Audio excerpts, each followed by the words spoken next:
అమ్మ నాన్నలు ఉన్నంతసేపే ఏ బంధాలైనా ఏ బంధుత్వాలైనా అండి. వాళ్ళు ఉన్నప్పుడు మాత్రము అందరూ వస్తారు, మేము వచ్చేస్తాం, మేము ఇచ్చేస్తాము, మేము అంటారు తప్ప ఎప్పుడైతే వాళ్ళు మనల్ని వదిలి వెళ్తారో అప్పుడు అసలు బంధువుల నిజస్వరూపాలు అనేది బయటపడతాయి.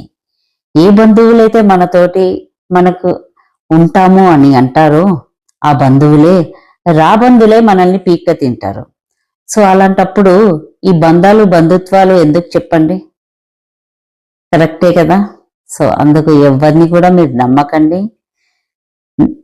మనం కష్టాల్లో ఉన్నప్పుడు వాళ్ళు ఇంకా చాలా సంతోషించి ఇంకా బాగా కావాలి అని కోరుకుంటారు తప్ప మంచి జరగాలని మాత్రం ఎవ్వరు కోరుకోరండి.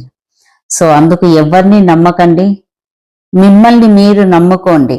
ఎప్పుడైతే మిమ్మల్ని మీరు నమ్ముకుంటారో మీకే మంచి జరుగుతుంది. అంతే తప్ప వాళ్ళు చేస్తారు వీళ్ళు చేస్తారు, అమ్మ వాళ్ళు ఉన్నప్పుడు మాట ఇచ్చారు అన్నవాళ్ళు మాట వాళ్ళు ఉన్నంతసేపే ఉంటుందండి. తర్వాత ఆ మాటలు ఉండవు, కనీసము బాగున్నారా అని అనడానికి కూడా ఎవడు రారు.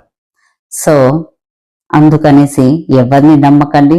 మీకు మీరే ధైర్యము, మీరొక్కరే వస్తారు. సో ఇది నిజం, అంతే కదండి.